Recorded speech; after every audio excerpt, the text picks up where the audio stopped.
He's talking, of course, about Draymond Green, who we heard today from Adrian Wojnarowski, who reported that he's expected to return to the Warriors facility in the coming days to start ramping up and resume play yet again. Now, to counter what Stefan said there, and he says that's my belief because the numbers say, and you said this the other day, Tom, the win percentage is about the same.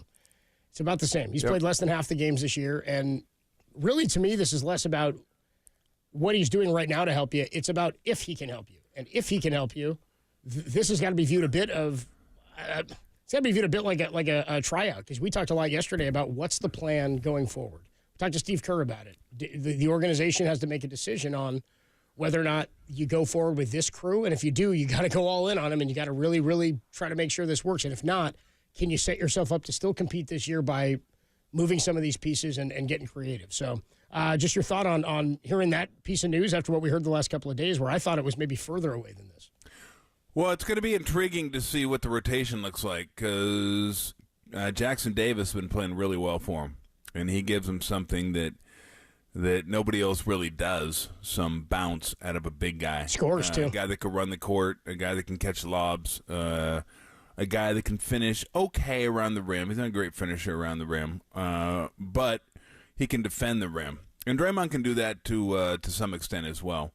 So you have Draymond at 5, Jackson Davis at 5, Looney at 5. Looney exclusively plays 5.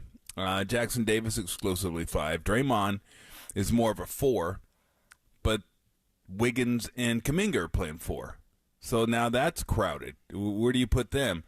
You can put Wiggins at 3. I don't like Kuminga at 3. I like him at 4, but I guess he could play some 3 depending on what lineups you put out there. And that's why I mentioned to Steve yesterday, would they consider trading multiple players for one player? And obviously, Steve said what I expected him to say. Depends on who that player is. Well, of course it does. That's a given.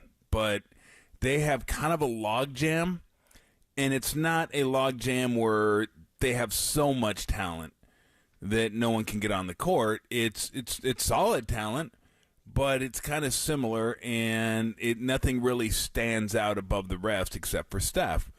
So could you, in theory, I don't want to say get rid of them, but trade 3 assets and bring back one maybe who is a little bit better than the other 3, and then you alleviate the logjam a little bit, and you have one player that's better that can play some more time. That's why I think the next month and a half will be really interesting to see how this year turns out. Now, it's not going to dictate where the organization goes in the distant future, or even in the near distant future, because we don't know what trades would be available this summer. We don't know what they're going to do with Clay this summer. We don't know what they're going to do with Paul after his contract expires this year, or if will they they allow even it let to it expire, right? or they will even let it expire? Will they trade him before it expires so they can keep that slot? I don't know, but it will be intriguing to see what happens, because right now I still think they're kind of in the middle.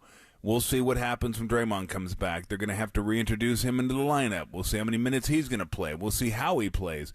Is he the same player? Can it be as effective by kind of, and still changing his mentality a little bit? So those are things we don't know, and they're not easier to do as you get older. So it's going to be interesting. I kind of figured now would be about the time where they started getting him ready. I would think it'll probably take him another couple weeks, I would think, before he could play. Maybe when they come back off the next homestand, which is a couple weeks away. I mean, that sounds about right. I don't think he's been in the gym at all, at least that I know of. So at least not with the team. So he could be in good shape. I don't know what kind of shape he's in. But we know how the Warriors work. You got to go through steps: 3-on-3, 4-on-4, 5-on-5, and then you can get back in there and get ready to play. So I can't imagine it would be at any point during this homestand, and I'm thinking probably not on the road. So that's just my guess, and this is not talking to Steve or anything. This is just my guess. This is just. It sounds right. Like the next homestand, if they're going to bring him back now and he's going to start kind of ramping up and getting ready to go, the next homestand sounds like a likely landing spot. Like, you'd like to have him when he comes back at home, fans around him, get a little more warmer reception, obviously. So that sounds about right. But how is it going to work out?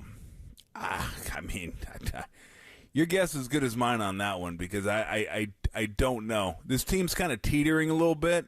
Which way they're going to go. They're just sitting right at there at 500, and they're going to go back, then go forward. Or are they is this who they are? I mean, we're a third of the way through the season now. So it's not like, okay, well, we'll wait. We kind of know who they are. Your personality, your characteristics show that third of the way through the season. So we kind of know who they are. What's top end for this team? I'd be curious what people think top end for this team in, like a 5 seed maybe? Is that top end? Do people still think they can get a top 4 seed? I can't imagine there's people out there that think they win a championship. I mean, those are the pie in the sky people that just, are going to be diehard Warrior fans and aren't really all that realistic. And there's a lot of those out there, because a lot of sports fans are like that. They're just going to be with their team regardless. Doesn't matter what the evidence suggests. They're just like, hey, I'm with the team. They're going to win. They're not even close to winning a championship right now. So I'd be curious to see where people think they might be headed, because I think right now, if Draymond comes back playing well, I think they could probably get a 5-6 seed, possibly. I think that's. I mean, it's a little bit of a stretch, but I think that's doable. Clips are playing really good. I watched them play last night. They're playing some really good ball. I'm surprised they got it together so quick. But I said I wouldn't judge them till middle of January. But I'm almost ready to judge them now and say this team's a pretty damn good team. They got things going there. So. Oklahoma City is, I heard you the first time, Tim. Oklahoma City is really, really good, and then Denver and Minnesota. So 5 maybe, possibly. I don't know. I think that's kind of the high water mark as the roster stands right now, with Draymond coming back and playing well. But we'll see how far he can take him. We'll come back to this conversation because Bob Myers had some comments yesterday that we'll definitely want to get into. Obviously, he's close to the team, or the knowledge of the team, and the player himself in Draymond Green. Mark Spears is going to join us of Anscape.com and ESPN. When we come on back, Brock Heward at 2:50, Kyle Shanahan. Set your clocks, 3:15. Kyle Shanahan going to join us, and then PJ Carlissimo at 3:50. But Mark Spears joins us talking more hoops next. When does Draymond return? Do we have a specific date we'd want to circle on that next homestand? We'll ask Mark about that on the